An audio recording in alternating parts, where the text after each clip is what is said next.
Welcome to another edition of the Money Garden, and today it's Wednesday, Women Wednesday, and I wanted to take a moment today and cover a little bit about statistics. As we talk about women's empowerment, as we talk about how women are still not exactly, we don't really have gender equality, if you will, in society. I wanted to put it actually in numbers a little bit. And I understand, even though the title of this episode is Numbers Don't Lie, well, sometimes numbers, not that they don't lie, but sometimes they skew things, or they don't always necessarily tell the entire truth or realistic truth. But I believe I tried to be very careful how I selected some of these statistics and just keep it very high level for us to look at really the number of women in some of these areas.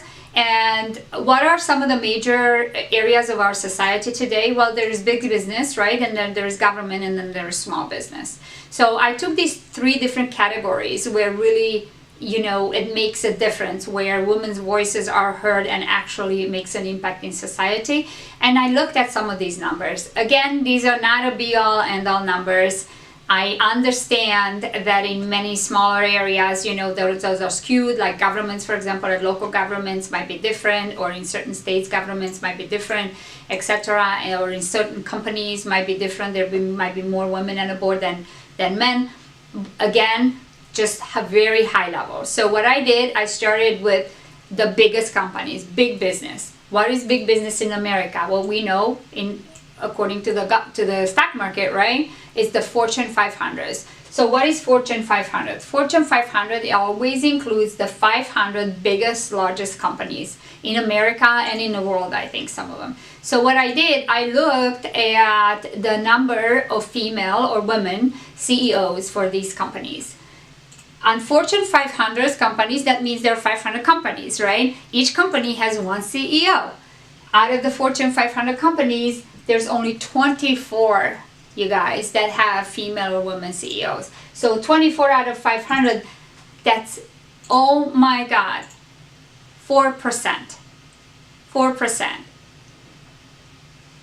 I know. Enough said. Fortune 500. So then I went next and I looked at government, right? So what are some of the main branches of the government where law and the laws are made and we actually make an impact, we impact society? Where I looked at Congress, right? So in Congress, we have 535 representatives in Congress. 127 of them are women, which is only 23%. Understood, these officials are elected by the population. They're not appointed, such as like CEOs, for example. It's a different way to get there. But still, only 23%, you guys. 23%, that's still very low of women, right? That means 77% are men. So clearly there's room for improvement. So Congress has 127 women out of 535. So the Senate has 25. So total members in the Senate, it's 102, right? So that means 25 out of 102 is 23%. Again, very low number. House of Representatives, 102 out of 34 states. It's 23%. And then the Supreme Court has 9 justices. Only 3 of them are women, so still 33%. Still a very low percentage, right? And then the third category, I looked at small business. So small business is really doing the best in all these categories in terms of women.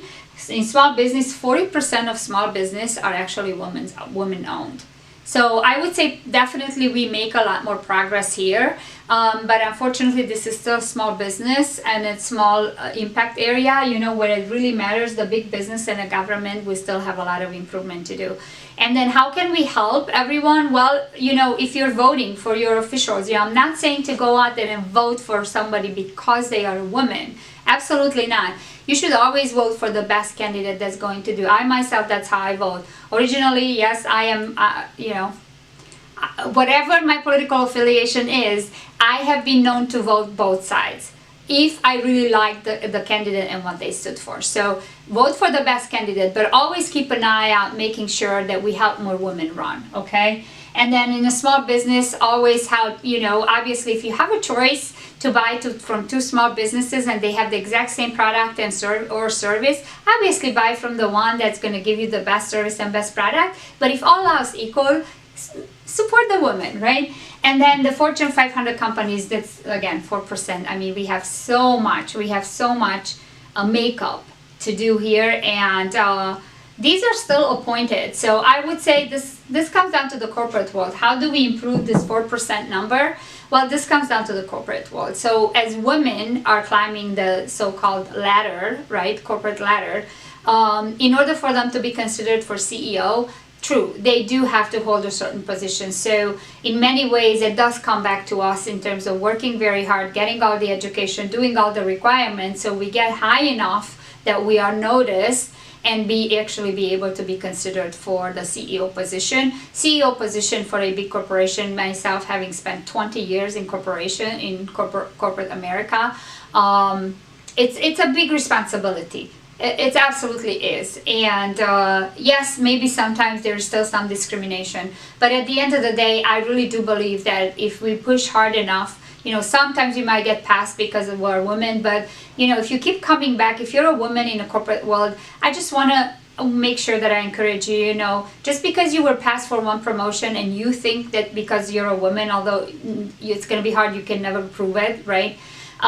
Just come back again and go back again and work harder. If you like what you do, or you believe in your work, or you believe in your company, you believe in what you do, just please keep coming back again. I personally started in the mailroom when I was working at Abbott, pharmaceutical company, and and I retired at mid management level last year. But just keep coming back and don't give up, work harder, and trust me, just because you were passed for one promotion doesn't mean that you can be considered and given the next one. So to become a woman CEO in a Fortune 500 company, I would say, it's probably going to start somewhere at the bottom, or if you're just out of college and you choose the corporate world, although it's not necessarily for everybody, it doesn't have to be for everybody, but if it is for you, one advice I would have for you, just go for it and work hard, and let people judge you, not because of you're a woman, but let people judge you based on the merit of your work. So, and that's how I believe we are going to improve this 4% number. So again, that's just a little bit of data, facts. Again, it's not all be all. There's a whole lot of other stories and a lot of gray areas, as it is in life. Usually life is not always black or white. There's a whole lot of gray area. So take this with a grain of salt, but these are some facts for you guys. Hope that helps you. Conclusion of today's episode is we do have a lot of improvement to do for women. So we need you all. Do your best, come forward, speak up, figure out what is your truth, and have the power and the courage to stand in your truth. Thank you so much, you guys. I'll see you Friday.